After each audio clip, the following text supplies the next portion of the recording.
If you're just joining us, welcome. We'll get started in a couple of minutes. We have, I think, perhaps more than 100 people registered, so we'll give them a couple minutes to log on.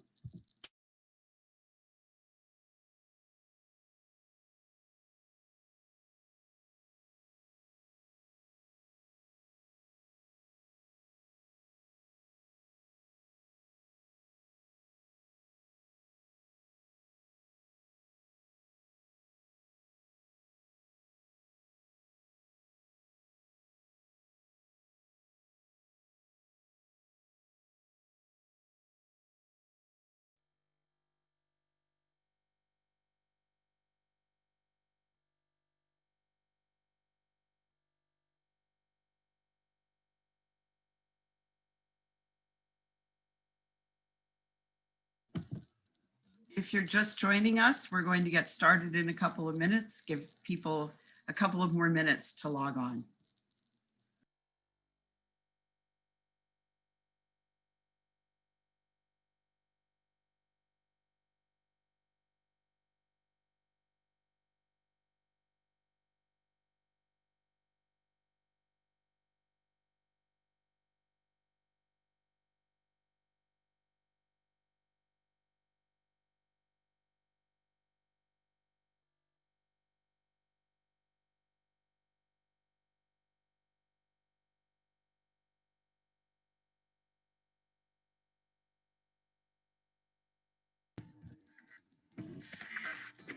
Okay, I think we are going to get started. Good morning and welcome to City Club Missoula's November Forum, which we are recording. A couple of you have suggested that in light of the tumult of the last week that we perhaps rename today's forum Election 2020, what the expletive deleted just happened, but we decided to stick with our original title. I'm Susan Hay-Patrick, Chair of the City Club Missoula Board of Directors, and delighted to welcome you all to today's forum. Thank you so much for being with us today. I want to first begin with an apology. Last month, after the forum, one of the panelists requested a list of attendees, and I provided that thinking I had fully redacted it, but when I heard that many of you received a follow-up message from the candidate seeking support, I realized that in my haste, I had not been as careful as I should have been, and I am really sorry. It's not a City Club mistake. It was a Susan Hay-Patrick mistake, and I was appalled when I realized it. Again, I'm very sorry. We do not share your information. It was just a bazillion things on my plate and moving too fast through them, so it won't happen again. And again, I do apologize. Moving from the I'm sorry to the I'm excited portion of our program, I am excited that we have such great panelists today. First, some thank yous to the University of Montana for their super duper Zoom format, and Alex Karklands, without whom we just simply could not do these forums. This will be videotaped by Missoula Community Access Television as part of its media assistance grants to nonprofits. MPAT serves Missoula on cable channels 189 and 190, and you can also find videos of past City Club Missoula forums by going to our website, cityclubmissoula.com, and clicking the video button on our website. They're usually posted within 24 hours. City Club's mission is to bring people together to inform and inspire them on issues vital to the community through public forums that encourage the discussion of new ideas and the free exchange of thought. We have a deep and abiding commitment to civility and civil discourse, which is so important in the wake of the election. Thanks to our sponsors, including our executive level sponsors. You see them on the slide in front of you: Blackfoot First Security Bank and Blackfoot First Security Bank and the University of Montana. We also like to highlight some of our other diverse sponsors every month. So today we want to recognize Wipfli, WGM Group, and the Missoula Housing Authority. We are very grateful to our sponsors, and we appreciate their devotion to civil discourse around community issues. Thanks also to our board of directors, especially today, Peggy Coor and Gwen Lankford, who worked so hard on today's program, to our administrator, Eric Legvold, and to our moderator, Jill Valley, who has filled this role previously for us so capably. And again, thank you to our panelists. Before I turn it over to Jill, just a reminder about that commitment to civility and civil discourse. Please keep it civil and respectful in the Q&A. Let's try to summon the better angels of our nature to this process in this post-election season. And as always, we reserve the right to pull the plug on people who can't seem to summon those better angels. And now it is my pleasure to introduce our moderator, Jill Valley, longtime Missoula news anchor and assistant news director at KPAX, and a very involved community member. Thank you so much, Jill, for once again joining us in this capacity. I will see you all at the break. All right. Thank you so much, Susan. And this is going to be an exciting discussion. I mean, what a week, and we still don't have a resolution 100% to the rest of our political landscape. So politics it's fun, it's fascinating, and I'm so glad that we're going to sit here and talk about what happened last Tuesday and what could come. So let me first introduce the panelists, and they are amazing. First is Sally Mauk down there. I'm going to read your bio. Senior news analyst and former news director for Montana Public Radio, born and raised in a small town in South Central Kansas, graduating from the University of Kansas with a double major in Western European history and German language and literature with a minor in English. Moved to Montana in 1974. You worked as a wilderness ranger on the Kootenai National Forest, and then you started work at Montana Public Radio in 1980. You retired in 2014, but you are still a big presence on Montana Public Radio. You continue to host a weekly political analyst program during the legislature and the campaign season, so you've been busy. Thank you, Sally. So glad to have your voice on this panel. Going to Holly Michaels. Where's Holly? Say hi to the Missoula folks. All right, State House reporter for Lee Newspapers, covering the legislature, elections, and state government agencies. She's worked at the Billings Gazette, the Helena Independent Record, the Montana Standard, and the Ravalli Republic, a graduate of the University of Montana School of Journalism. They taught you well. All right, and Rob Saldine.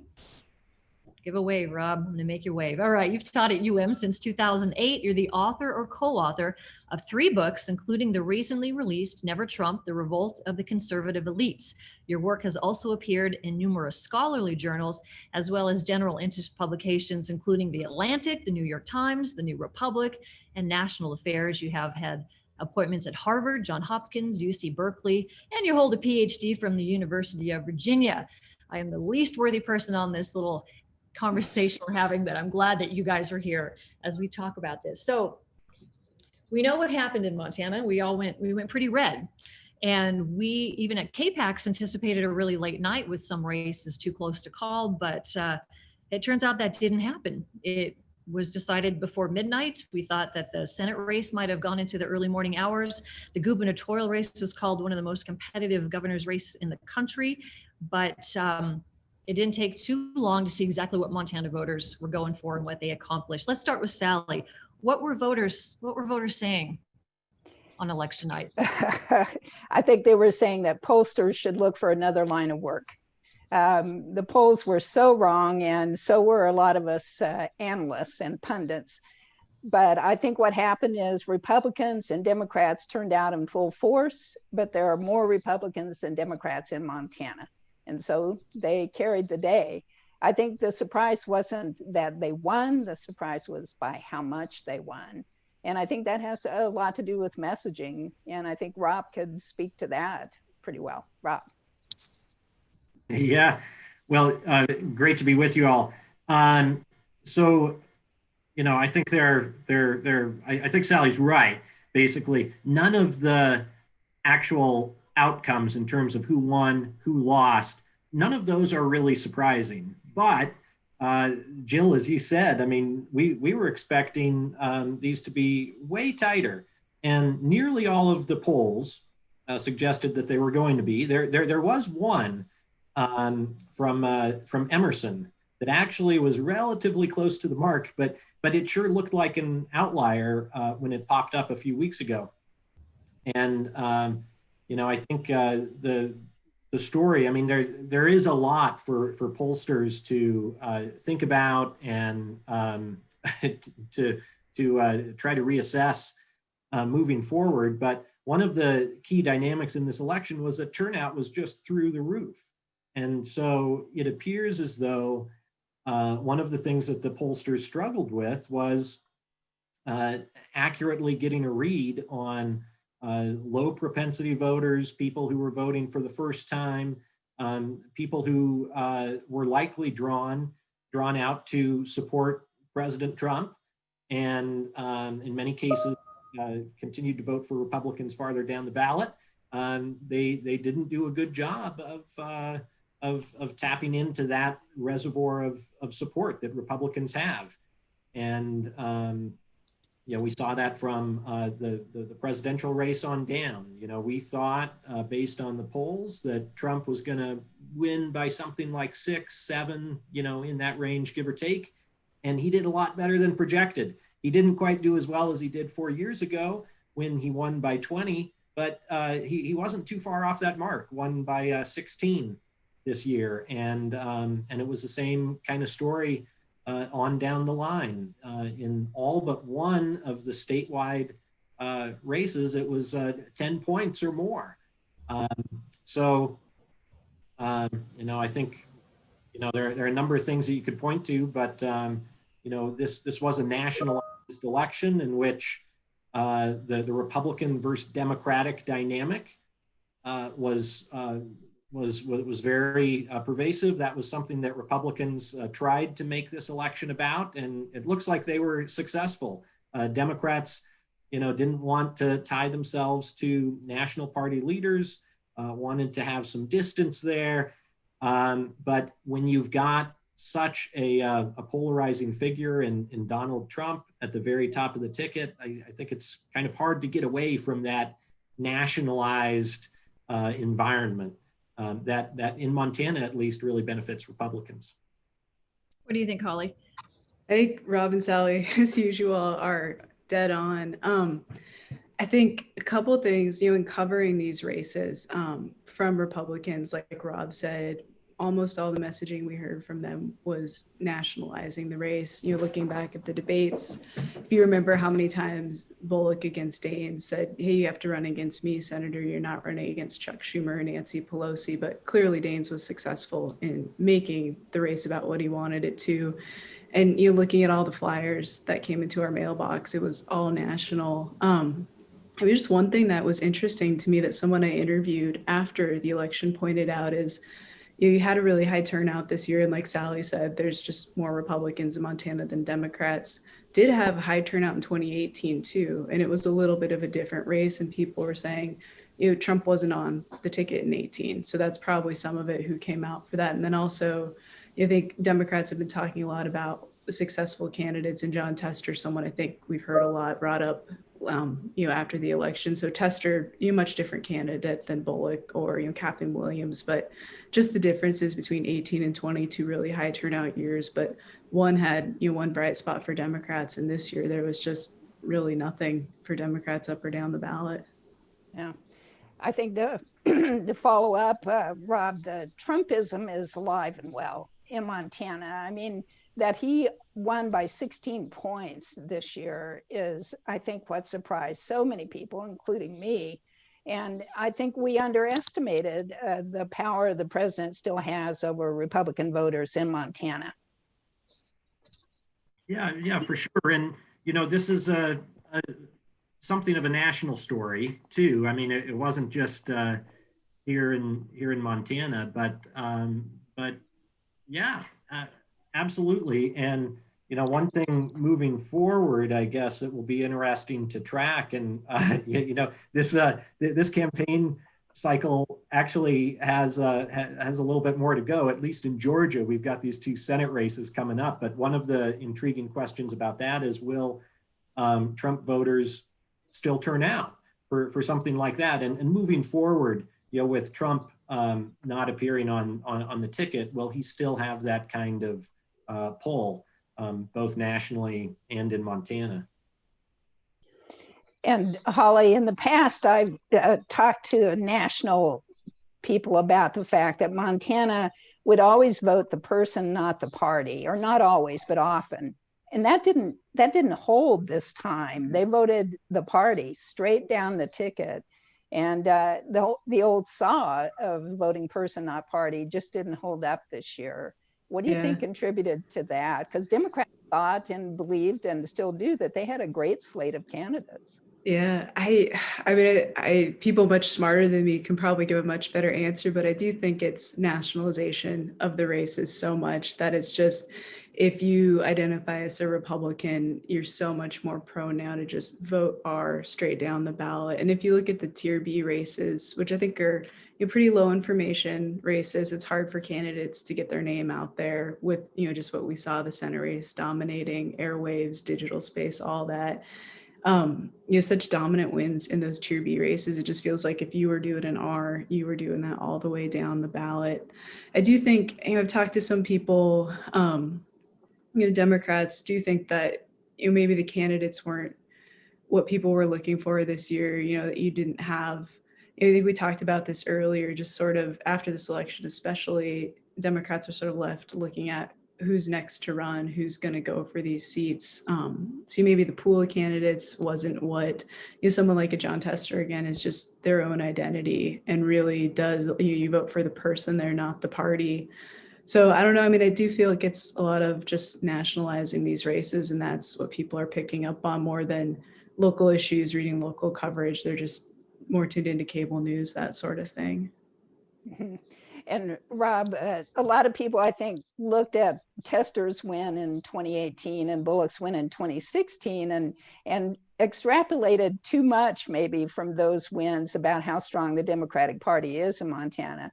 In fact, when those guys won, they were the only Democrats who won. The Republicans won most all of the other races. So maybe this so-called surprise, this election, shouldn't be that much of a surprise. Yeah, well, I've long thought that Montana was clearly trending in a red direction. It was more red than purple, and I think that's totally undeniable now. But what always has struck me, at least in these recent cycles, look at the legislature. That is a place where Republicans have been in solid control now for many years. And that's the one where a lot of people don't necessarily know, they don't know these names. They aren't household names like Donald Trump or John Tester or anything like this, low name ID. And in that condition, right, people kind of default to their party identification, R or D. And look, the Republicans have a huge advantage there. The ways in which Democrats have been able to hold on to some important levers of power in Montana, I think has to do a lot with these personal brands that some of these high-profile Democrats have been able to get, that sets them apart from the national party, right? That they can say, look, I'm John Tester, and that should mean something different to you than I'm just a generic Democrat who wants to serve in Congress. And I think you can see that after some of these Democrats have left the stage, well, what happens? And I'm thinking here, people like Pat Williams and Max Baucus and Brian Schweitzer. These were people who all had their own distinct brand that allowed them to overcome that kind of more natural dynamic in Montana where Republicans have a huge advantage. And once these people passed from the stage, it's been very, very difficult for Democrats. And even when they are winning, Bullock and Tester, look at those races that they won. They were nail biters, right? They were total white knucklers till the very end. Meanwhile, look at what happens when Republicans are winning statewide. Denny Rehberg and Ryan Zinke and the results from last week. I mean, it's just a total wipeout, right? So the Democrats, when they're hanging on here, it's just by slim margins. And again, I think they kind of rely on those personal brands, but when things get defaulted down to just it's not a referendum on, oh, do you like John Tester? It's more of a just D versus R thing. Well, the Republicans just do really well. And I think it has to be very frustrating for Democrats last week because they thought that Bullock was, at least Bullock was that kind of a person who had that kind of brand that could overcome what Steve Daines tried to do that, Holly, you were mentioning earlier, make this a referendum not on who do you like more, Steve Bullock or Steve Daines, but do you want to elect someone who's going to go back and give Chuck Schumer control of the U.S. Senate and be palling around with AOC and the squad and all of these types of figures. Mm-hmm. And Holly, we've talked before that Steve Bullock, his run for president did not help him in the Senate race. It kept him from getting into the race until kind of late. And then it also moved him a little bit left of center when he was running for a national office versus running for the Senate. And so those were probably bigger factors than we even imagined in terms of the 10-point margin that he lost by in that race. Yeah, I think so. I mean, sort of two lines of thought on that. One is, for months we had Bullock saying, I don't want the job of senator over and over. And I wrote probably 3 or 4 stories just about that. And that was just me. I'm sure Jill did too. And we all covered, extensively that he didn't want to be senator. And then I remember when he announced, that was the first press release I saw from the Montana Republican Party is, hey, this is a guy who has told you, Montana voters, he doesn't want the job. So that was a really, I think, message that we saw a lot more early in the campaign, but was a pretty strong message that I do think was a factor. And then the other issue of, Bullock sort of moving a little bit toward the left to be a more appealing presidential candidate. We saw him talk about support for universal background checks, a ban on the sale of some assault rifles. And that's something that we heard Daines talk about, his rating from the NRA versus Bullock's through the whole campaign. I think I was looking at political flyers yesterday as I was recycling them. And that was one of the most common themes I saw in there. So it definitely gave Daines an attack. One thing I'd be curious, Rob and Sally, your guys' thoughts about, you're talking about Tester and that personal brand, and then just the nationalization. I wonder why it didn't work for Bullock. Like, do you think he just doesn't have the strong brand that Tester did, or was the effort to nationalize the race just too successful to overcome? Mm-hmm. I think we should talk a bit about how strong a candidate Steve Daines was. I mean, that's who Bullock was facing. Yeah. And I think Daines is very popular among Republicans in Montana. And he has delivered what they have wanted him to deliver as a U.S. Senator. So I think, when we talk about what Bullock may have done wrong, we should talk about more maybe what Senator Daines did right. And what he did right was promote himself as being someone Republicans can trust and someone who will carry forward their agenda if he's elected again. And I think they're perfectly happy with Senator Daines. Rob? Yeah, well, I'd say, on Bullock, I've always been a little skeptical of this thing, Holly, about, him saying he didn't want to run for the Senate when he was running for president. I kind of think that kind of was a story for a week or two, but then it kind of went away. I think the second thing you mentioned is probably more important, that he, especially on guns, had to take some positions that were definitely farther to the left than he has in the past. Mm-hmm. Makes a lot of sense when you're running for president, doesn't make a whole lot of sense when you're running for Senate. And so there's that. But that said, this margin here was so big. It's not like you can look at it and say, oh, well, if only Bullock had done this, or if only Bullock had said that. It's overdetermined. There's it was too big of a margin of victory to chalk it up to some particular issue. I think, Sally, your points are well taken. I mean, Daines on Daines for sure. I mean, a couple other things at work, though, that I would mention is that Bullock when he ran for governor, I think you just have an easier time focusing on Montana issues and making it a referendum on, which of these guys do you like better when it's for that governor's seat in Helena. It's very hard to say that, I'm not going to, you're running against me, not Chuck Schumer. Well, that's obviously on one level true, but it's also true that Bullock was going to be a vote for Chuck Schumer to be majority leader. And so it's hard to have that distance from congressional leaders when you are running for Congress, right? That just makes it harder to pull that off. It's also, I guess we kind of touched on this earlier, but it's a presidential year.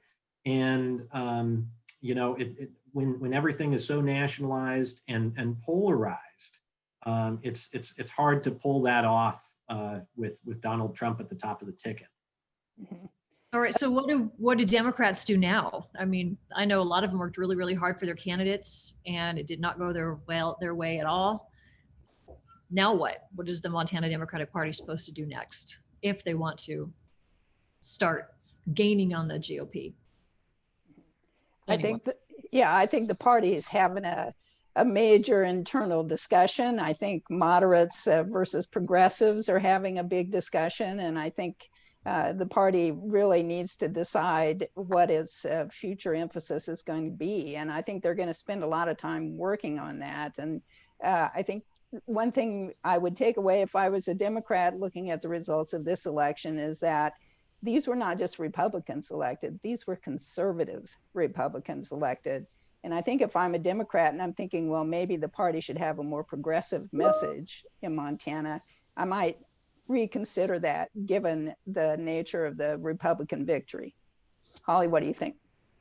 I think you're right on all that. I'm also really curious who Democrats are talking about when they're looking at their bench. I've reported on they have a blue bench project that tries to recruit candidates from some of the lowest level, city, county races, school board, all the way up to try to cultivate them into people who then run for the legislature, then would run for some of these tier B races and then move on from there. And we talked about this right after the election, but with the losses up and down the ballot, especially those tier Bs, it's kind of hard to look and see, okay, who's going to be our next candidate for governor, who's going to be running for AG. With just the losses that we saw, identifying those people might be tricky. And there's always a chance of people coming from outside of the existing pool of people we're aware of. But I think that's going to be a big part of the conversation for them is who are these next round of candidates that we're going to run. What about you, Rob?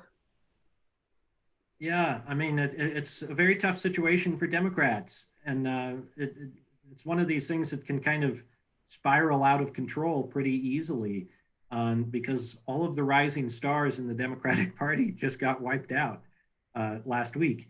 And so that's a problem. I mean, obviously, someone like Rafe Graybill, he could run again, and I wouldn't be at all surprised if he does, but he's not going to be running again from the Attorney General's office and all the attention that would bring to him. So, it's just a challenge. I do think one thing that Democrats might have to think about is the possibility that Republicans overreach a little bit in Helena in the legislative session and with Governor Gianforte.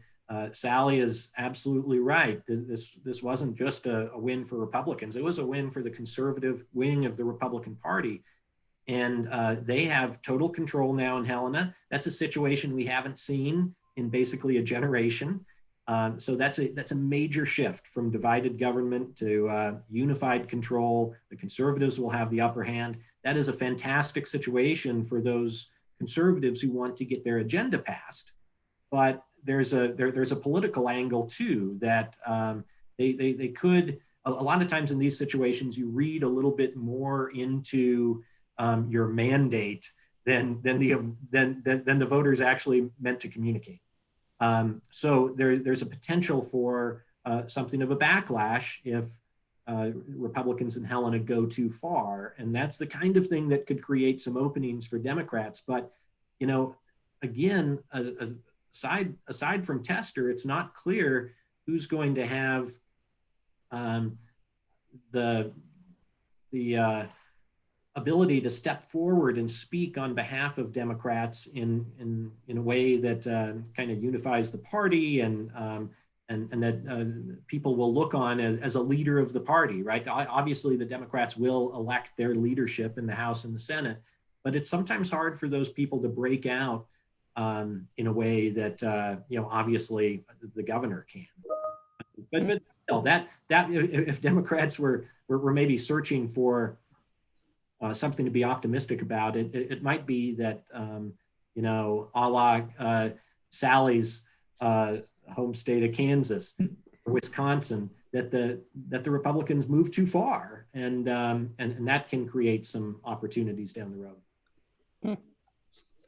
Well, I would just add to that the Republicans who are going to be in charge of the governor's office and the legislature are not Mark Roscoe Republicans. And Greg Gianforte is not Mark Roscoe. And I believe the last time Republicans held both the governor's seat and both houses of the legislature was under Governor Roscoe. This is going to be way, way different and a much bigger challenge for Democrats, Holly. Yeah, I think so. So some people I talked to are saying that the state Republican Party now is not what it was back in that era and under Martz too, that it's just a much more ideologically driven party. And it is, we saw, there have been leaked priorities from a speaker for the House candidate on the Republican side that shows a pretty darn conservative agenda. And, I've talked to other people who are interested in leadership roles, and even the people who are sort of portrayed as the more moderate of those are still pretty conservative legislators. And we saw in June in the primary that Solutions Caucus group, that's sort of the more moderate Republicans who are, a minority within the party up in the Capitol, have been able to work with Democrats to get their agendas passed. We saw Medicaid expansion, I think, is the one we always reference with that, but that caucus lost numbers in the primary. So I think we are going to be seeing a lot more conservative state legislature. And I do think it is going to be interesting, like what Sally was saying, do we see those conservative bills come right away? And you talk to some legislators on the Republican side who are saying, these are our priorities. And we brought these bills, abortion bills are the ones that are talked about the most. And we want to see those passed. And we see Governor Gianforte as someone who's going to sign them. And we don't want to wait. We want those right away. And then some in the party, like Sally was saying, with the risk of going too far to the right, are saying, look, let's focus right away on trying to lower taxes for people who do these things that we've run on as Republicans for so long, that will show voters like, look, we've done the exact thing that we told you we would do if you sent us here. And then maybe set up a re-election for Gianforte, and then look at some of the more bills that might be a little dicier. But I think it'll be an interesting battle. I think it'll be interesting how Gianforte works with the Republicans in the legislature to not have any of those spats end up on his desk and him be in a position where, they want him to sign a bill that might be a little too far to the right. But I think it'll be really interesting to see how that shakes out. But yeah. So, Steve Daines and Matt Rosendale very proud of their support with President Trump. We did a debate, and there's a picture of Matt Rosendale and the president in Missoula. It looks like it's likely that Joe Biden will be the president. How effective will they be after campaigning so heavily on their support for this president who, at least at this point, doesn't seem like he'll be reelected? I don't know. I do think that Senator Daines right now taking the position that President Trump doesn't need to concede struck me as odd, actually. Even Corey Stapleton came out and said, the election's over, Joe Biden is the president. And I'm not quite clear why Senator Daines isn't seeing that as a step too far at this point. And I'm not sure that does him any favors. What do you think, Rob? Well, I think there's been a debate going on for the last several years about Daines and Trump, and the extent to which Daines is a true believer, or is he just kind of making a cynical political calculation that this is in this is in my best interest for getting reelected. Well, you know, and I was never quite sure which it was, but I think, you know, the election is over. Daines won. He won easily. And he doesn't have to come out and say stuff like that. So I think it suggests that Daines really is a true believer in Trump and Trumpism. That's why he's doing it. You know, in terms of being effective, you know, back in Washington, I mean, I guess one thing I'd say about Rosendale is, you know, he's coming in obviously as a freshman, and so that limits their ability to do much. Democrats control the chamber, so you know that's another huge limitation. You know, one thing I would say though, just as a kind of from a political sciencey perspective, obviously, you know, partisans are going to want someone from their team back in that seat, but it is really unfortunate, I think, what we've seen with that seat back in Congress in recent years. That has just been a revolving door, right? Ryan Zinke is in there for one term. Gianforte is in there for basically a term and a half, replacing Zinke when he went to Interior. Now Rosendale. This is not good for the state of Montana.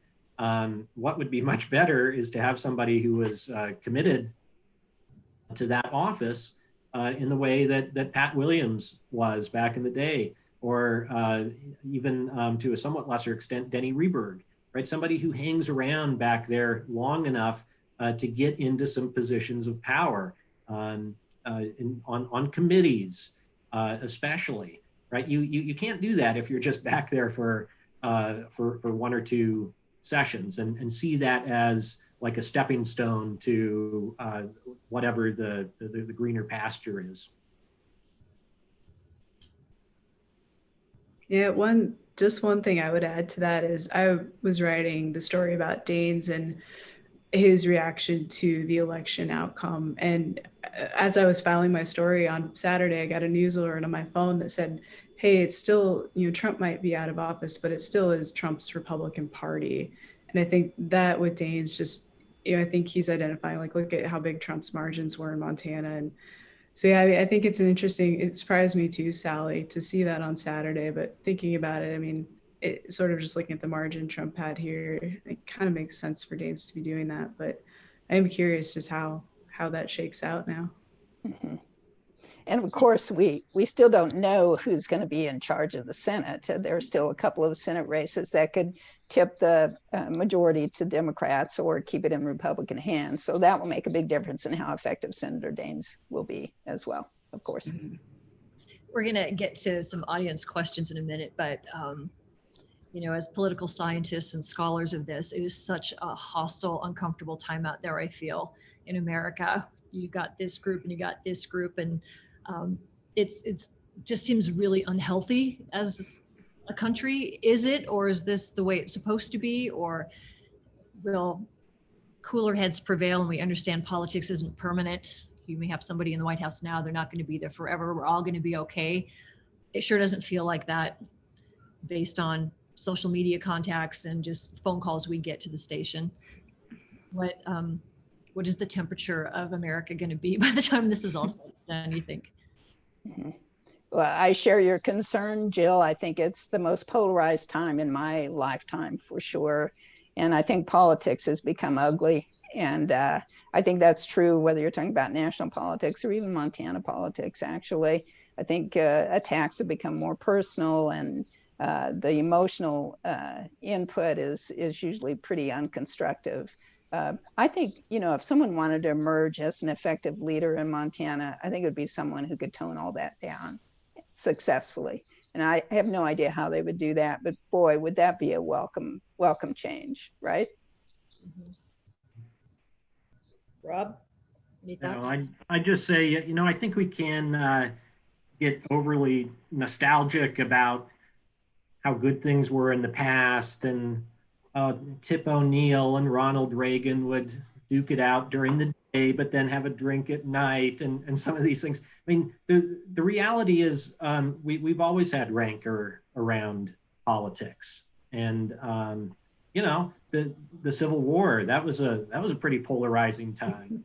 And if you want to look at an ugly campaign, you know, go back and look at those campaigns between Thomas Jefferson and John Adams. Those were just brutal, right? So, you know, we have been through this kind of stuff before. That said, it is really bad out there. I mean, I don't think there's any way around that.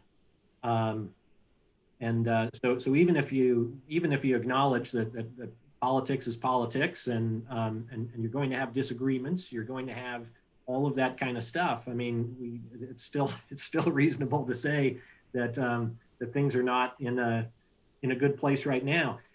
I would note, though, that the core of Biden's campaign, his central message, what he is as a person has attempted to embody, at least, is someone who can bring the country together. He's not the first one, right? Barack Obama and George W. Bush certainly campaigned along similar lines and had mixed success, I would say. But Joe Biden is, I think if you look at it, reasonably well positioned in a number of ways. He has these relationships with Republicans on Capitol Hill, including Mitch McConnell. So maybe he is the type of person who can bring the heat down a little bit. Ollie, any thoughts on that? Yeah, I started this job really in earnest in 2016. So I feel like my whole time as a political reporter has been in this environment. So I don't have as long of a lens and feel like this is the world I've lived in, but I have noticed, you know, just as I've been trying to do this job, trying to just approach people at political events has gotten harder and harder to get people to be comfortable talking about their political views and where they're coming from and why they might support one candidate or one party. And then this year, COVID kind of threw a wrench in a lot of the normal coverage we do. So it felt weird to not be able to kind of gauge that this election, but it does feel like it's pretty intense, and covering elections is not a fun job. It's, you know, it's pretty emotionally ringing, but then what gives me, I just enjoy the transition from that to the legislature, where we go in and they have to pass a budget, they have to get something done. And you see people really, you know, there's partisan bickering, but it is people on both sides of the aisle working to pass in the end a budget, and a lot of bills that do go through with, you know, pretty wide margins. And it's just nice to see, okay, this is it, it's working. And it's kind of a nice palate cleanser after election season. Yeah, we're going to need that for sure. All right, let's bring in Susan Hay-Patrick again. She's going to, if she's listening, she's going to talk about the Q&A portion of our presentation now. Susan, are you out there? Thank you. Thank you so much for, it's been great so far. And it'll be even greater now when we get bring in our audience questions. It's such a rich part of every City Club Missoula is the Q&A. So please use the Q&A, not the chat, to type in your questions.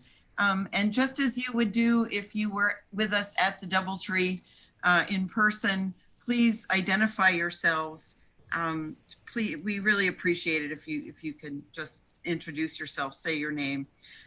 Two of our board members will forward the question to Jill to pose to our panelists. And just a reminder, we are looking for succinct civil questions, not position statements. And also members of the media, we're happy to connect you with our panelists after the forum. So I will see you again at the end. And Jill, I think you probably have a couple of questions already. I do.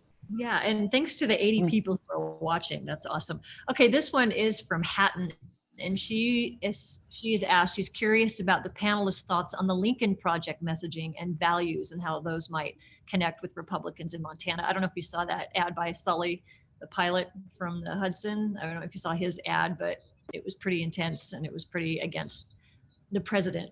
What role is that going to play? Well, I think the Lincoln Project had a huge impact nationally. I mean, their ads were, you know, very slick, and they were prolific at producing them. And I think Joe Biden probably is quite happy they existed. I'm not sure the impact on Montana Republicans. I mean, the Lincoln Project are never Trumpers, right? So I think Republicans in Montana are Trumpers on the whole. So I'm not sure there's any filtering down of Lincoln Project Republicans to a state level in Montana. That's just my feeling. I Go ahead, Holly. I'd be curious, like I feel like in election season, I can get stuck in this little bubble of Twitter and Facebook. And I would be curious how people who don't live in those spaces, which I think is most Montana voters, how much they were tracking Lincoln Project in Montana. Like I remember there was a day where Lincoln Project put up an ad specific to Montana, and it had this like cactus in it in an opening scene that only grows in Arizona. And it was just all of the Montana political sphere on Twitter was just going back and forth about it. And then I was talking to a friend later that night who's like, I have no idea what you're talking about. And so I think I'd be curious sort of outside the bubble that I can get sucked into what kind of traction they had. I don't have a great gauge on that, but I'd be curious if it was something like Sally said, it's Montana clearly supported Trump in this election. So I just don't know what kind of sticking message they would have specific to Montana. Yeah, I mean, I think that's right. Nationally, I think you can say that the Lincoln Project was a great success and certainly helped. And so the Lincoln Project, for people who don't know, they are never Trumpers. These are Republicans and conservatives who oppose Trump. And the Lincoln Project is composed primarily of former political operatives who spent their careers electing Republicans to Congress and working on presidential campaigns and all the rest. And they so they're pros. They're good at what they do, and they train their fire this time not on Democrats but on Trump and on Republicans down ballot who they saw as subservient and to Trump. So one of the things, like nationally, I think you can say is that the margins, there were enough states that were close that a lot of people, a lot of groups can lay claim to, like saying, well, without us, we wouldn't have won, right? So the Never Trumpers can do that, and the Lincoln Project can do that, but other more progressive groups can do the same. And there's probably an element of truth in a lot of that. But I do think that you look at what happened in the suburbs. That's where I think the Lincoln Project was one of the targets, and we saw real movement there. But I agree in Montana. I don't think the Lincoln Project had any effect. I don't know, maybe. Maybe Gianforte would have won by 13 instead of 12 without the Lincoln Project or Daines. But the Republicans won by so much here last week. I mean, obviously we can't attribute too much success to the Lincoln Project here in Montana. Kind of ties into the next question. This is from Frank. What are your thoughts about the future of Missoula as a blue island in the sea of increasing Montana red? When you talk about local politicians and our citizens, are we still a blue holdout? I think there were some counties that were a little redder than they normally were after Election Day. What do you think? Yeah, Missoula still blue. There's no question. Gallatin County, I think, is still blue. But the other counties, I mean, Lewis and Clark, little blue and little red, and Cascade is red now, and Yellowstone stays red. So yeah, we're an island. An island of blue. I would say so too. That those kinds of questions always remind me of a debate that went on kind of in the early 2000s, I think, but there was at the time a lot of concern about homogenization and the proliferation of big box stores, and every place was becoming the same as every place as every other place. And David Brooks, a New York Times columnist, wrote a book called Bobos in Paradise. Came out early 2000s, I think, give or take. And one of the key insights in that book was to push back on that homogenization theory of what was happening to the United States. And his argument was basically like, no, actually all of these places are becoming more like themselves, and people are sorting, and people have choice about where they live. And this is actually, even more true now, I think, and likely to become more true moving forward. And so, yeah, I would say, Missoula in some ways, I mean, is likely to be more blue than it has been moving forward, and that these counties are going to be more like themselves. And I think we are seeing that. I mean, the flip side for the state of Montana, and what would worry Democrats statewide, is that Montana as a whole begins to look more like Montana, which is pushing in a red direction. Holly, any thoughts? Yeah, I mean, I think it's the not Missoulian on this panel. I went to college there, but haven't lived there for some time. I'm more curious about, how we were talking about Democrats and what they might do after this election to try to rebuild. And, I wonder what they do when they're looking at Missoula still being solidly blue, and then the dramatic change, Cascade County, Yellowstone County going so far toward Republicans. We see Gallatin County increasingly Democratic, but do they focus on those urban areas, or are they looking at trying to get support from rural areas back again? Like, that's what I'm curious about, sort of in the capacity of my job as kind of an outside Missoula observer, is how Democrats look at those areas in their strategy going forward. One question is from Asta, sorry if I mispronounced your name. Are there any rising stars in Montana in either party that we might see on the ballot? Assuming anybody ever wants to be on the ballot after what we just saw, but are there people out there, you think? Yeah, one name that I would throw out there as someone to keep an eye on is Cora Newman, who ran for Senate briefly. And she is an articulate, dedicated Democrat who I think made a name for herself in the debates running up to that election. And I would keep an eye on her. I don't know her well. I don't know her actually at all, but just watching her on the campaign, I think she made an impression on me. So that's one name I'd throw out there, Cora Newman from Bozeman. Yeah. Any up and coming Republicans, or are they pretty much set for the time being?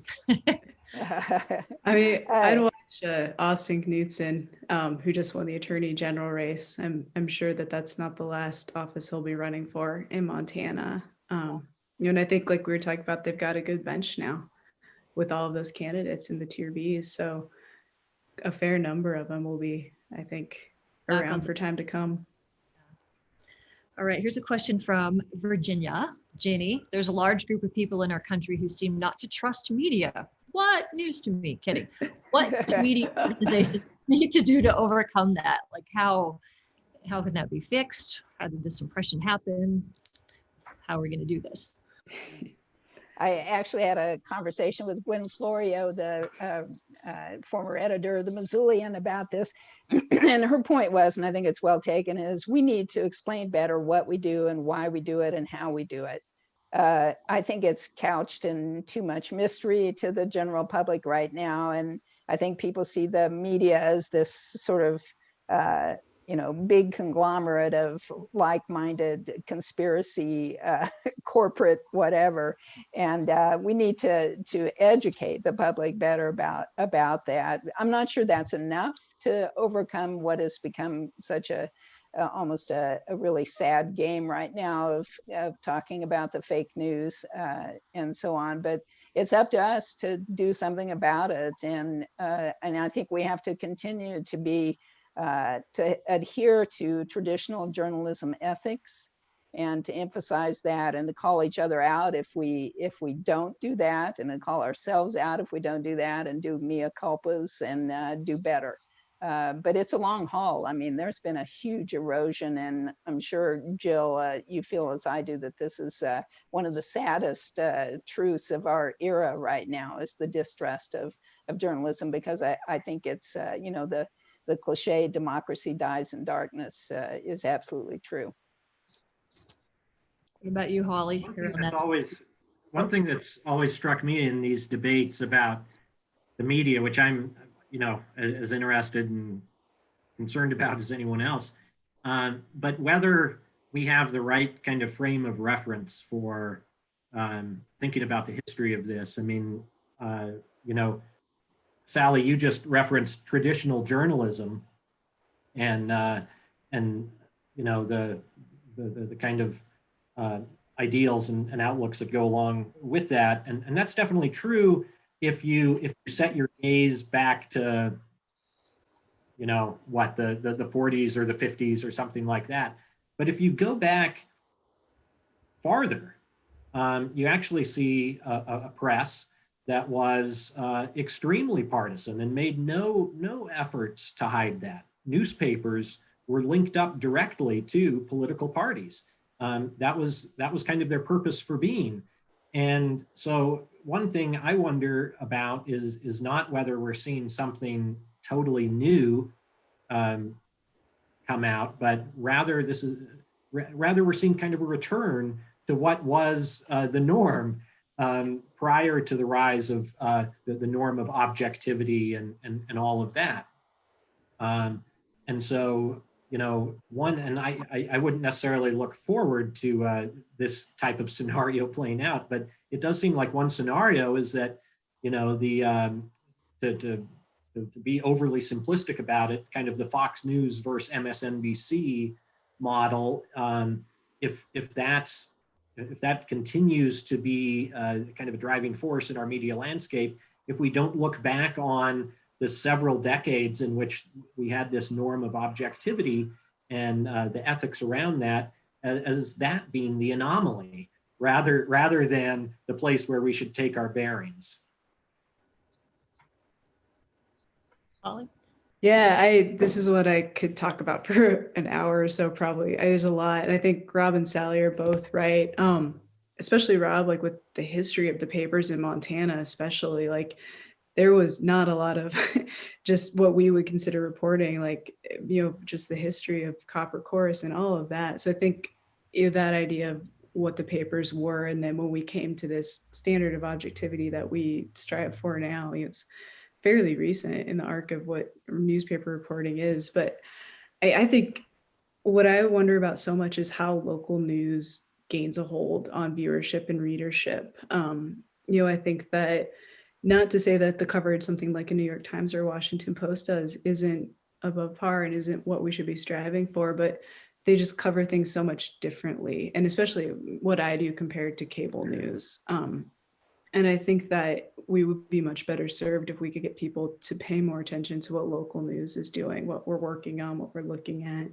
And I think local news still does have really good reputation with people, though I've noticed it slipping at my time in this job. But people know who I am when I go cover something. And it's easier, or it's harder for them to say, oh, you're fake news, when it's like, I'm Holly, I live 5 blocks away. We go to the same grocery store, we know each other. And I think too, what I'm always willing to have, and especially leading up to the election, conversations with people. Sally was talking about this, about how we report, why we write what we write, why there's stories we don't write sometimes, and how all of it comes together. And there was a story about a staffer for Greg Gianforte's campaign. There were some documents that looked like he had vandalized a car in Bozeman. And this all came out just a couple of days before the election, over the weekend and then into Monday. And people were wondering, why media hadn't written about it, and why it wasn't in the paper, and why they were seeing it on blogs, but not in our papers, why I had written about it. And actually I had probably 12 conversations with people about, before we had written, like, here's what I need to write a story. Here's what I need to be able to confirm factually. Here's the information I can't get right now. Here's why I can't get it right now. And then when we did write about it, I could explain, here's the standard that the story finally met that we wrote about it. And it was so helpful for people, I think, to be able, for me to articulate to them, this is this person, this outlet standard for writing a story. And it's not the same as the papers that I work for and the standards that we have. And we don't change our standards for different situations. And I think it was just really helpful to have that back and forth of people being able to ask me a question and me being able to walk them through it. So I think those kind of things can help build up local media, but I don't know how we counter what just people are just tied into cable news and then what they're seeing in Facebook groups and are just so siloed off sometimes that I don't know how we break through that. Yeah, I don't think social media has done us many favors. I mean, it's part of people being able to connect with us and have lots of conversations. We did a story. It was about one of the presidential debates, and somebody just sent me a private message like, that line you said or that line in that story really made me mad. Like, well, let me explain where it came from, why it was an accurate statement. And, if you have that, she goes, I'm still mad, but I understand now. So Yeah. it is that kind of back and forth. So let's go back to polling, because we talked earlier in this conversation that didn't turn out the way it was supposed to. And it seems like lately it's not. So somebody is asking, as far as polling accuracy goes, are people being wary of being ridiculed? So they simply lie to the pollsters to say what they think they want them to hear? Is there an antiquated way of gathering this information? And at what point do we just laugh at the polls? Because now this is the second major election in a row that it was, nope. Like, why do we still do that? I'll defer to Rob on this. I don't know exactly the ins and outs of polling. I just know in the past it was more helpful than it's been in recent years, certainly. And it's, how else are we going to measure the horse race if the polls are something that we don't have anymore? But with why they keep getting it so wrong, I think is something pollsters are going to have to be accountable for. But I don't know, Rob.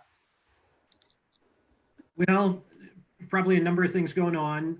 One thing, though, I mean, to take just a little bit of the heat off pollsters,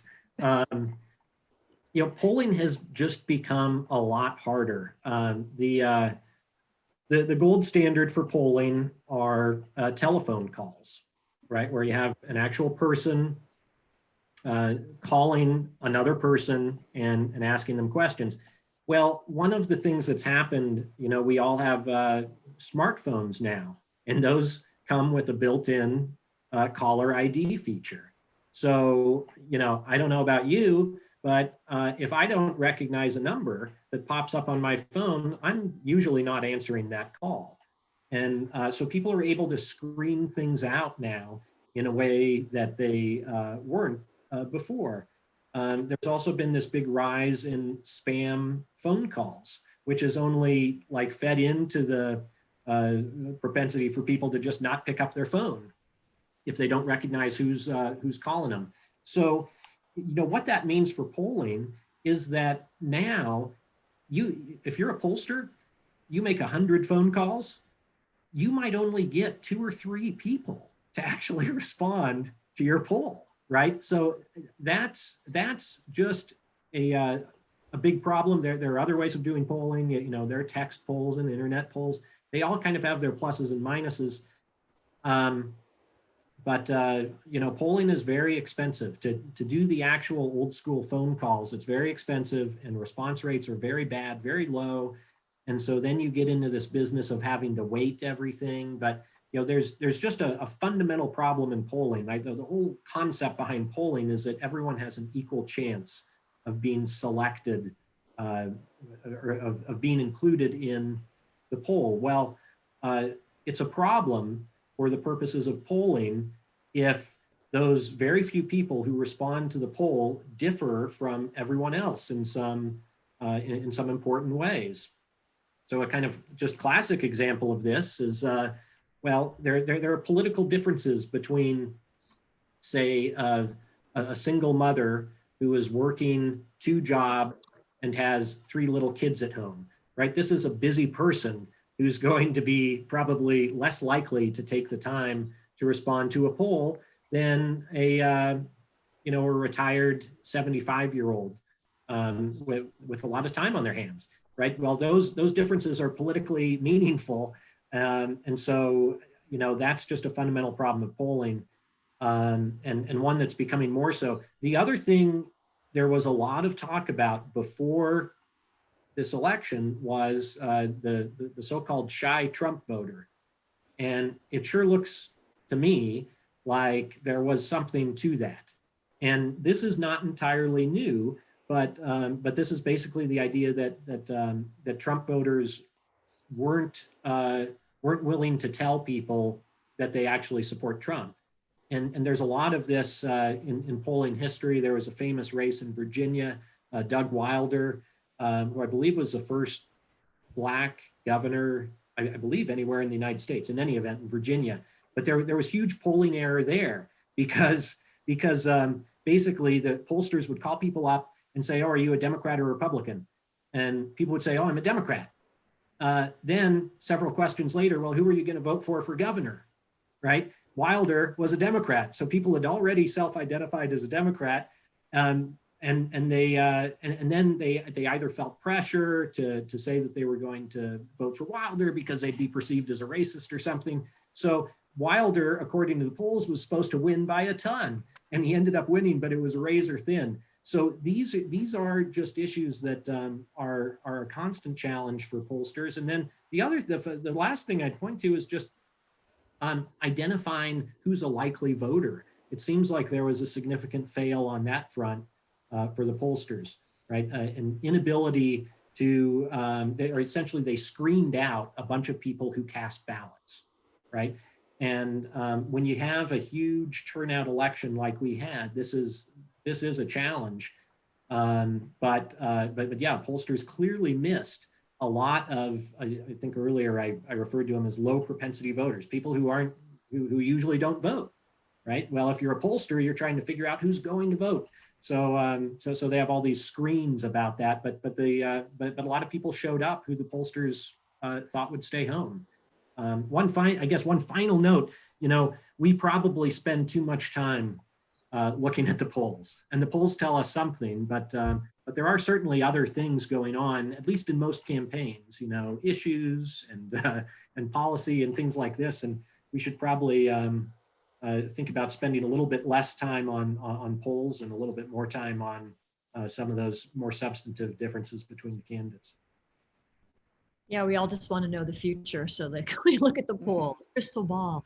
And I'm actually going to ask you to look into the crystal ball now. A couple of people have asked this question about what impacts the state might be facing with a large influx of new residents who are coming here from out of state, and how that might eventually impact the political landscape. I think they're coming here I've heard people are buying houses sight unseen in Butte, seeing it, maybe this is a safer place to live in this pandemic, but it could definitely change our population and maybe the makeup of our population. Is it too early to be able to anticipate or tell, or is that something that's on the radar as well? Oh, I think it's definitely on the radar. And, the conventional wisdom, I think, is that the people who are moving here are fleeing urban areas and fleeing the pandemic, maybe, or fleeing, or they're climate change refugees, fleeing California and all the wildfire smoke. And the conventional wisdom is that they're going to lean conservative, but I don't know if that's true. Honestly, I think it's a diverse group of people moving to Montana, but there's no question that there's an in-migration going on right now that could change the political landscape. But Holly, what do you think about that? Yeah, I mean, I think for sure it's way too early to tell. We've all seen reporting about this influx of people coming to Montana, and it's hard to show with real data where those people are landing, where they're coming from. That'll take some time to shake out. And political scientists that I interviewed this week for stories were saying, I think there was over the last decade or two this idea that all these people were moving to Montana just as it's become more popular, and it would have made the state more blue. But what we see is people move to Ravalli County, they're moving to the Flathead, making conservative places more conservative. So I think it'll take some time to shake out and see. I mean, I would be really curious, once we get data about people who've moved here and get more information about who voted, to really see how many new voters there were. Because, I was looking at a list of counties that have had the most new voters, and Gallatin County versus the 2016 election had the biggest growth in voter turnout just as a number. And that was interesting to me, more than Yellowstone County, which is much larger than Gallatin County.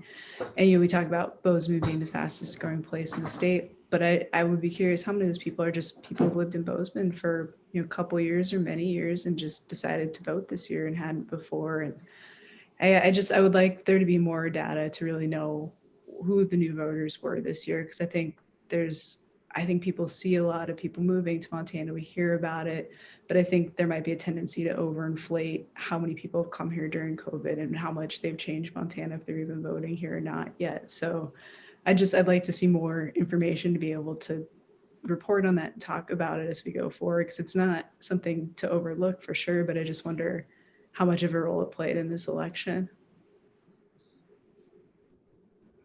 Rob, any thoughts? I guess just a quick one. People who are moving to Montana, they have choices about where they go, right? So it kind of goes back to this bit I was talking about earlier about how sometimes these places become more like themselves.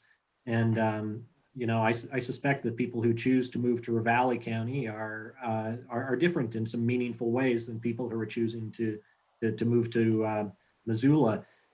One other note, I grew up next door in Idaho, and when I was a kid, there were still Democrats in Idaho, right? You can't find any now, at least elected Democrats, but there were when I was a kid. And one of the stories about what changed in Idaho is exactly this issue of out-of-state people moving in, especially from California, and these were not randomly selected Californians. These were basically conservative Californians, and obviously other states too, but largely conservative Californians who were looking for an escape.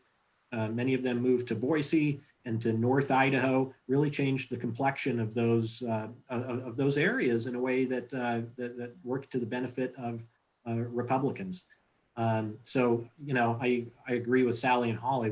We don't totally know how that's going to play out here in Montana, but it's certainly something to keep an eye on moving forward. And but my kind of tentative hunch would be that it's one of these things that probably it could make Missoula more progressive, more blue, and it might make Ravalli and the Flathead and some of these other places more conservative and more red. All right, here's a question from Cindy. Do you guys have any thoughts on the initiatives that were on the ballot? She asks about the legalization of recreational marijuana. Is that going to survive the court challenges, and how might that look when that finally becomes a thing in our state, if it does? Which it was voted for, so we'll see. Holly, take that. Thanks, guys. I think we saw there was some chatter about a bill draft that had been put in to repeal legalized recreational marijuana, but I think I saw the legislator told one of our reporters in Missoula that he would respect the will of the people who voted for it and that he wouldn't be pushing that. But I mean, like we saw with medical marijuana, implementation is not easy. And the legislature is going to have a big say in that. I would be curious if they want to look at where the revenue from that is, where it's directed in the referendum versus where they might want it to go, especially in a really tight budget year and Republicans wanting to be able to talk about giving people tax cuts, and if you've got that pot of millions and millions of dollars there, how could they use that best to their priorities? And then there's the legal challenge. I don't know how I haven't read it well enough to know if that's got a good chance or not, but it is a legal challenge that exists, so there could be something there. But I do think through both implementation and what the legislature might look at, we might see some changes, some action going forward with what voters approved. Mm-hmm. I think Holly's right that I don't think they'll go against the will of the people, though. Rarely does the legislature do that. And the will of the people is clearly they want recreational marijuana. I mean, that passed easily. And medical marijuana has been popular in the state. So I don't see them like repealing it or doing something like that. But I think it's going to take a while for it to actually be in effect. And I don't think you're going to be able to walk down the street and light up a joint anytime soon. I think it's going to take a while. It didn't take a while didn't we say yes to medical marijuana in 2004, and it took some time, lots of court challenges, and even a veto by Governor Schweitzer at the time to get that going. So yeah, and even just last session, we were still hammering out some of the details. And yeah. Okay. All right, so what will a Joe Biden presidency do for Montana? What's that going to look like? Assuming, I guess we can't assume at this point, but let's just say for argument's sake that the president-elect is going to be the president-elect. It could mean a Montanans in his cabinet. You know, there's a lot of speculation about where Steve Bullock lands. And and he would be only the second Montanan to ever be in the cabinet, Ryan Zinke being the first Montanan. So that would have an impact, certainly if there was a prominent Montanan who got named to the Biden administration. That's one thing I have an eye on. That's a good point. Rob or Holly? You know, so one of the things we're hearing from the Biden camp is that on day one, they're going to do a bunch of executive orders and things to roll back some of the Trump administration policies. That's going to be running counter, I think, to what we'll see from Republicans in Helena when it comes to natural resource energy kind of issues. But that would be something that I'd keep my eye on. This might just be, I'm pessimistic right now, but I think it gives Republicans in the legislature in Montana kind of a villain again at the top of, you know, the Democratic Party that helps them just have somebody to make the bad guy. Like, I'm just curious, you know, what Rob was saying with the executive orders and things and how that might help them with messaging. But yeah, it'll be interesting to see. Okay. All right, here's a question from Marguerite, and it kind of goes back to the legislature. Are there any issues that could generate bipartisan support in the upcoming legislature, and what prospects for legislation to addressing pressing issues directly affecting Montana children and families? Are we going to be able to get some stuff done in Helena? And what is there any issue that would unite lawmakers that won't cause a fight? Marguerite. National Bowling Ball Day. I'd be curious to see. I mean, there are a fair amount of bills that pass with pretty big margins every year. You know, they have to pass a budget, so at some point you have to get bipartisan agreement there to pass it. You know, I think there's been increasing support, but it still hasn't passed. Looking at wage increases for people who do direct care. Sorry.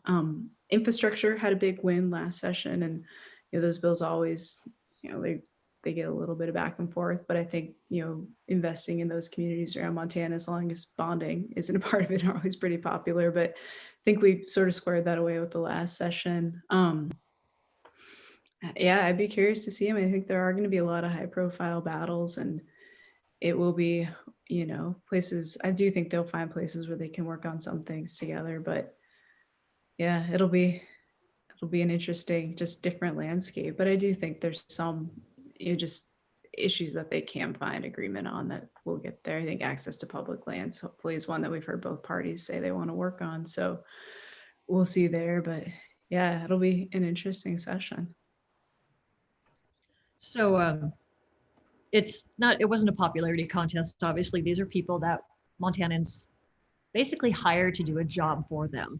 So going forward, no matter what party you're on, even if you're a Democrat or a Republican, how can the regular Montanan make sure that these politicians who promised the moon during this election cycle deliver on what they said they were going to do with bipartisanship and, you know, all these things? Like, as an average citizen, you know, we're done with the voting. Now it's time for them to take action. What's a good course of action for them to make sure that they're doing what they said?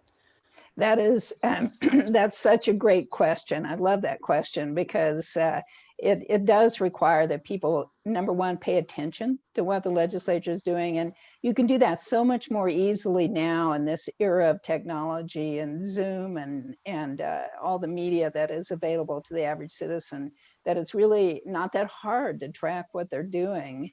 And pay attention to local news and Holly's great legislative coverage that will be coming out. But this session, we don't even know how they're going to meet, if they're going to meet in the Capitol, or if it's all going to be online or whatever. So public input, you'll have to keep an eye on how that's even going to happen. But definitely, if they're, you know, follow what the bills are that are of interest to you and participate. You can testify at hearings remotely, probably this session, and make your voice heard. I guarantee you legislators listen to their constituents. They don't listen to mass mailings that are, all rote messages. You need to make it personal. You need to say, I'm Jane Doe from Great Falls, and I think you should look at this bill a little more closely or whatever. But definitely you can make an impact, and it doesn't matter what party you're from. You need to let your representatives and senators know what you think about an issue, and they will respond. And if they don't, then you have other options as well in the next election. Holly, I'm sure you agree with that. Yeah, I would say read your local paper, watch your local TV station, make sure you know what's going on with the legislature. They've got a pretty good website where you can go in, like Sally was saying, meetings are streamed even before the pandemic, so you can watch. And now I think most people are expecting some sort of hybrid session where you might be able to now provide comment over a Zoom call at a hearing instead of having to travel to Helena in the middle of the winter. And you can always provide written comment to committees. The legislative website has a roster of legislators where you can find your legislator by your district. You can find their phone number. A lot of them have, their cell phone numbers, so you can reach them when they're in Helena, and then their email address. So reach out to them, ask them questions, make sure. And like you're saying, I don't think form letters really reach people the same way that like an individual message does. So, and just ask questions of local media. If you have questions about a story you think should be covered and isn't getting attention, or you read a story and you don't quite understand what's going on, or you want more information, talk to local reporters, because we would love to tell you about what we do and what's going on at the Capitol, because it's our lives for the 90 days of the session. We live and breathe it, and it's fun to have someone else to talk to about it, because I think our friends are probably sick of us talking about the session by the end of it. So definitely, however you can get information, do make sure it's real information and valid information from journalists that are with outlets that you can trust. But yeah, just it should be easy to get involved with so much of it probably being streamed this year. So definitely whatever you can do. And I'll just I'll do a quick plug. Holly and Rob and I are going to be doing a weekly political analysis show, like Campaign Beat. It's called Capitol Talk, and it'll air every Friday evening on Montana Public Radio during the session. So that's just one more resource that we hope you tune into.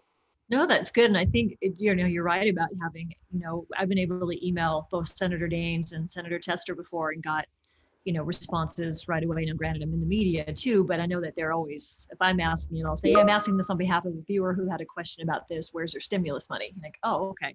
And they were really responsive to that. And so what about you, Rob? How can people hold our politicians? No, I don't think I can say it any better than Sally and Holly. I was, and I'm glad Sally chimed in there at the end, the most important piece, listening to Capitol Talk every week. That's awesome. Okay, we only have a couple more minutes before I have to kick it back to. Do you guys have any final thoughts about this election and how Montana ended up and what's next for us? You're the brain, so I'm gonna set you free, set you loose. My final thought is, I think it's fantastic that many people participated this year in the election. There'll be the highest voter turnout we've ever had, and no matter what your persuasion, you have to be proud of that. I mean, democracy is a participatory form of government, and I was thrilled that many people participated. It does mean that people really care about the issues that politicians have to deal with, and so that's my final thought. The upside of the election, if you're a Republican, is that you all won, but the upside for all Montanans is that there was such high participation in it, and I hope that continues. I agree with that. Holly? Yeah, I'd say it was incredible to see voter turnout so high. It's good to know, especially in a pandemic when we had, the election looked a lot different in most counties in Montana, that many people were able to participate. And I think too, the way the elections were run in Montana, county elections administrators did an incredible job. I think of making sure people got the information they need, that you could tell, if you had mailed back your ballot or dropped it off. With the Secretary of State site, you can see if it was accepted or not. People voted early, which I think was a huge help. And then with the law change from the last session we had that let counties start preparing ballots to be counted early and then starting counting them on Monday, just made for an election that even with that many people voting went really well. And I think people are able to, with all of the, whether there's any validity to some of the claims that we've seen raised about election fraud or issues with counting across the country, Montana did a heck of a job and it was pretty impressive. And I think people can feel really confident in the election outcome here and just the really good work that everybody did at the local level to ensure that things went so well. All right, Rob, final Yeah, word. well, I just say, for a long time, it's been interesting to me to look at Montana relative to some similarly situated states. And obviously, no two places are exactly the same, but Montana has stood out as being more friendly to Democrats relative to states like the Dakotas and Idaho and Wyoming, all the states that surround us.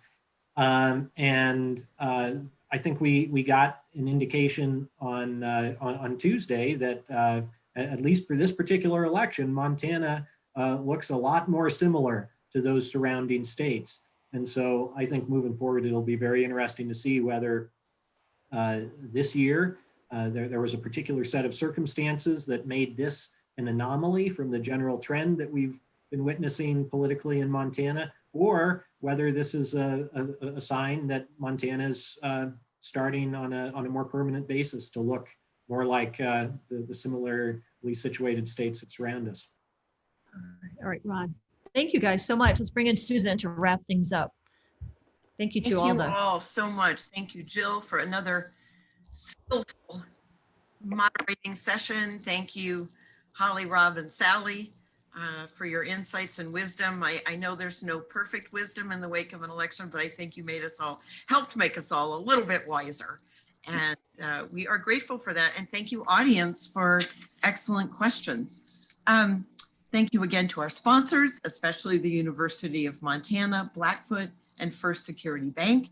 And then please join us on December 14 via Zoom for a nice year-end storytelling forum that we're pulling together to end the year on a note of connection and positivity.